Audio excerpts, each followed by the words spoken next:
Have you ever had a negative roommate experience? Our research shows that nearly 50% of people aged 18 to 30 in Vancouver have. OpeNest is a company to improve the living experiences of students and early professionals.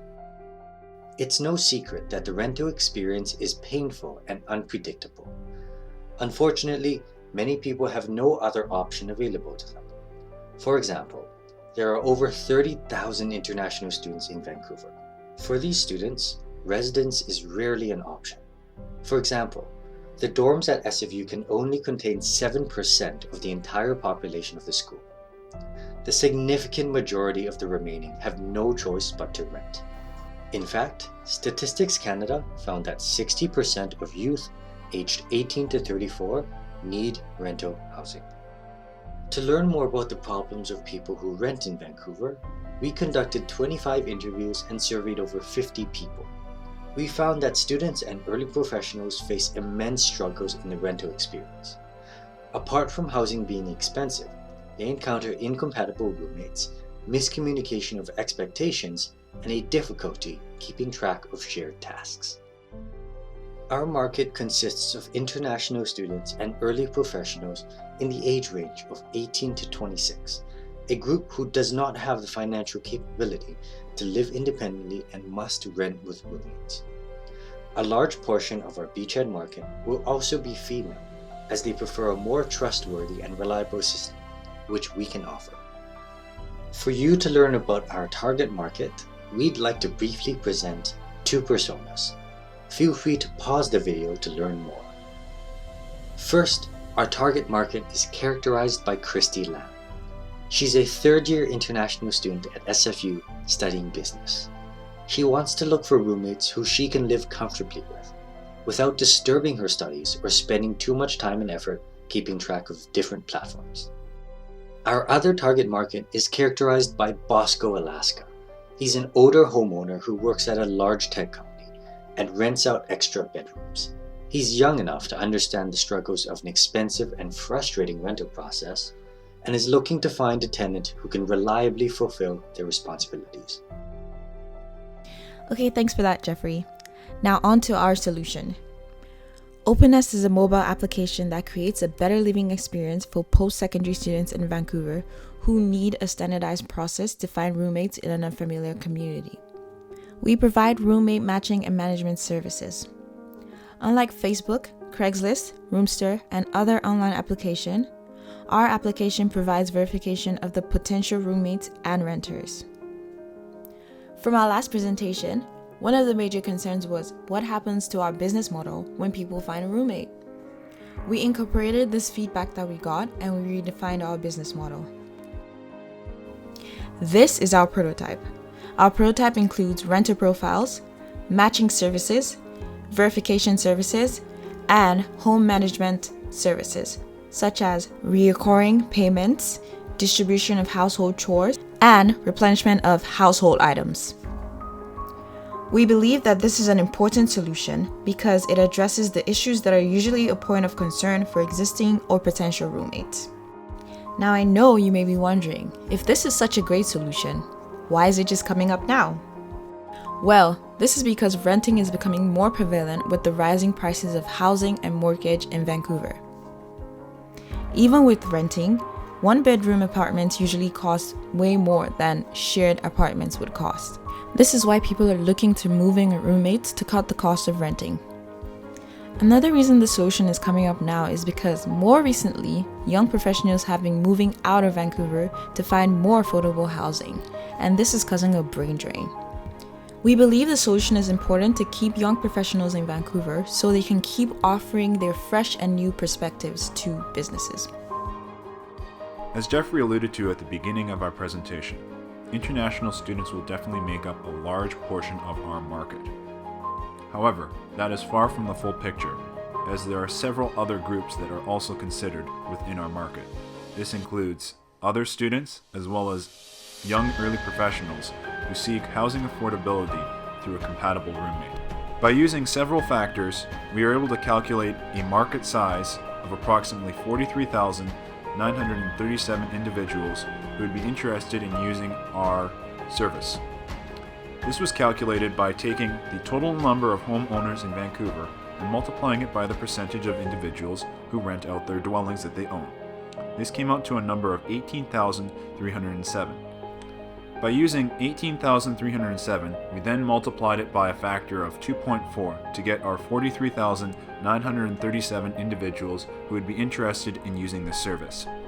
This came from several factors, including 18,307 owners, as well as equally sized, aka 18,307 groups for two groups of tenants, which would in theory make the factor out of 3, but we discounted it a little bit to account for individuals who may not be able to use the service due to its technological features.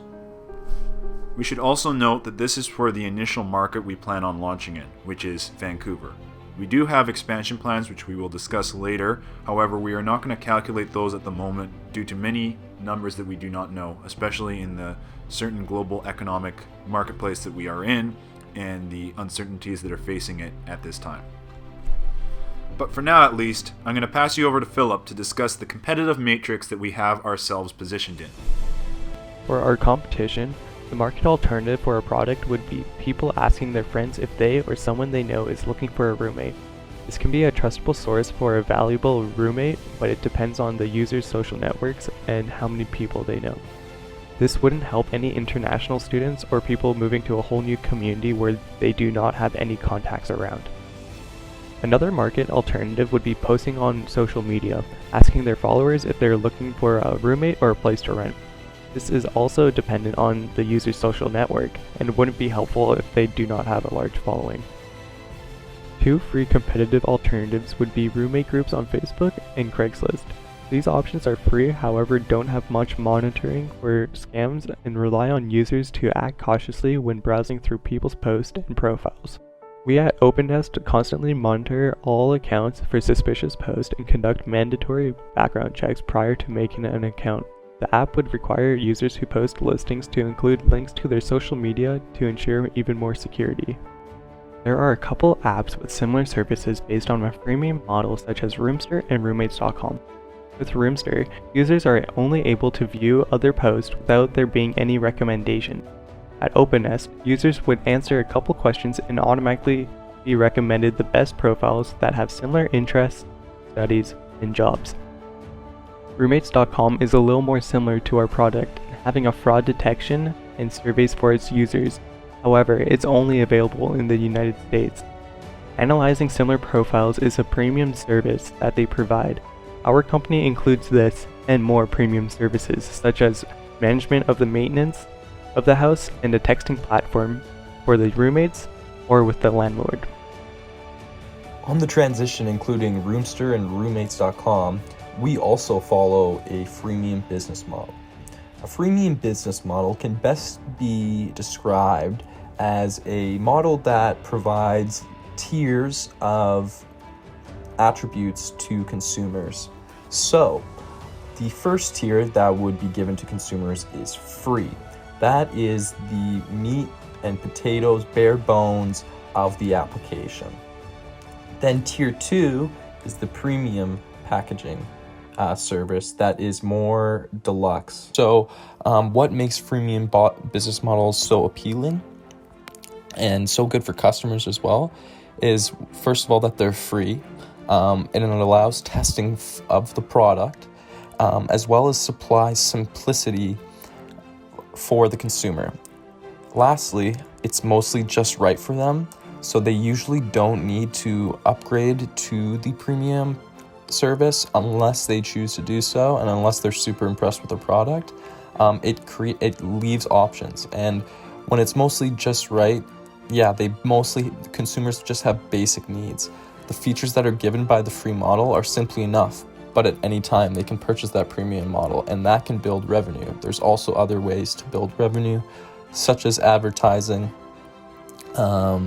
and packaging for different services other than just the premium model. So one of the challenges that we actually identified after our first presentation was the fact that subscription-based models require constant service or utility being provided to the consumer. With this idea we have involving simple aspects of the service constantly to the customer through a free subscription was a much more logical model to follow.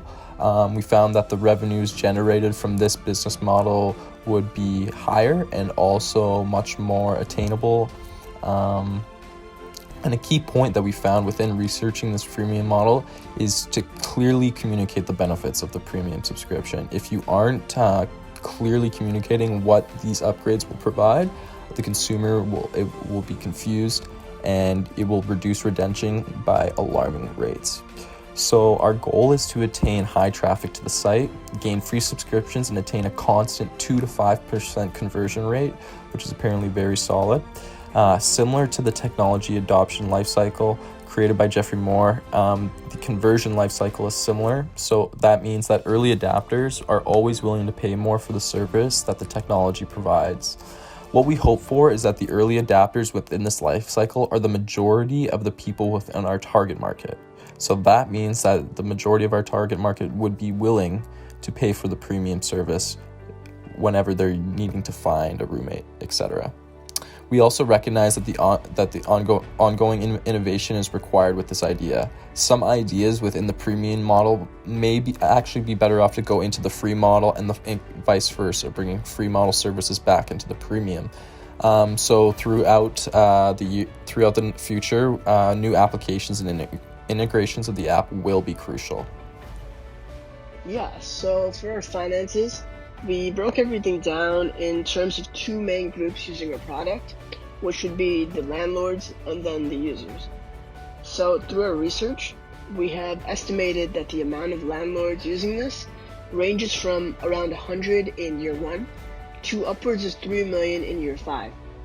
For the users, we're expecting around 300 users on the app in year 1 and up to 7 million in year 5. So the majority of our sales would come from our monthly subscription, which would be just shy of $10 a month. As you can see, we expect our sales to grow drastically through the growth stages of our business, and we expect the sales to peak around year 4 or 5, as that's when our business will be established in the market. To find our monthly sales, we're taking our number of users and multiplying it by their monthly cost that they're paying, and that's going to give us our sales per month. Our expectation is that our user sales is going to be greater than the landlord sales, as we expect a higher ratio of users to landlords. So let's just go over our costs really quick. We've broken them down into fixed and variable costs. So the variable costs includes things like development, design, advertisement, and hiring, whereas the fixed costs include mainly just equipment and salaries. Our understanding is that fixed costs are going to outweigh the variable costs in the first couple of years due to a low amount of users, but as we move forward, the later years will consist of variable costs increasing at an increasing rate. Lastly, to find our profit, we're just going to take our revenue and subtract it by the costs. We're then going to take the profit we just found, and we're going to multiply it by 1 minus the marginal tax, which is roughly 20.5%, and that's going to give us our total profit. We're expecting a loss in the first couple years, and that's due to mainly our company being relatively new in the market. But as we approach year 3, we believe that our company will have some sort of market dominance. Our team consists of 6 strong founders and key members. Dominic is a creative professional and aspiring wordsmith, a key entrepreneur for our project. Shamil is the financial analyst and a statistician who sees the world in numbers. Philip is an entrepreneur, creative pioneer, and trendsetter. Sam is an innovative and creative leader who achieves consistently high-quality projects. Jade studies both communications and business, and she's an expert in new trends and cultures. And Jeffrey is an expert in the technical domain with exceptional organizational leadership experience. To discuss our business plan, we are going to get started with today, our seed investment round, which you are potentially getting in on the ground floor of. This will involve a 14-month process with a variety of items we wish to accomplish, including developing our application within the next 12 months and launching it in the city of Vancouver by next year. Our first phase of hiring will also occur during this time, in addition to expanding to a variety of other Canadian cities, including Calgary, Toronto, Edmonton, Ottawa, and Montreal. Future expansion will be discussed at a later date, but these are the tentative plans at the moment for Canadian expansion. After our 14-month seed round, we will move to our Series A. This is a 10-month round that will encounter a lot of different items that we will also have to encounter. Key to this is phases 2 and 3 of our hiring, which will be essential for the expansion to US cities that we plan to do. Many of these expansions will be along the west coast of the US, since it is very similar to our home market of Vancouver. From that, we will go further east and expand to cities along the eastern seaboard of the continental US. Additionally, we will renew/evaluate our AWS contract. AWS is a major collaborator in this service as they provide all of our technical support. Following our 10-month Series A round, we will move to Series B. This has major expansions for our network. Key to it is an expansion to Europe and a variety of cities there. We will also be setting up our first ever headquarters outside of Vancouver, somewhere in the continental US. By building a second headquarters, we will obviously need a lot more employees, which will start phase 4 of our hiring process as well. Finally, 36 months from now, we plan to have our Series C. This will be our last round before hopefully going for our initial public offering. In this Series C, we have a large amount of items to cover in order to achieve our goal of market domination. This includes setting up our third headquarters somewhere in continental Europe. Additionally, we will plan to start our phase 5 of hiring in order to employ an adequate amount of individuals to occupy our third headquarters. Finally, we plan to work on several strategic partnerships to develop a true whole product idea. This could be several different areas, including home automation, or potentially an affordable Airbnb/VRBO service. In that situation, we foresee a grand vision where individuals would be able to swap roommates with someone from completely around the world that would also be still compatible, yet allow individuals to explore our beautiful planet while saving a bit of money. This officially concludes the business plan. I will now pass you over to Jeffrey to conclude the presentation. OpeNest is on track to receive unparalleled growth over the next 5 years. In order to achieve this, we are asking for all of your $5 million, because we will give you 25% of the company, all preferred shares with no vesting and no cliff. In other words, invest in OpeNest.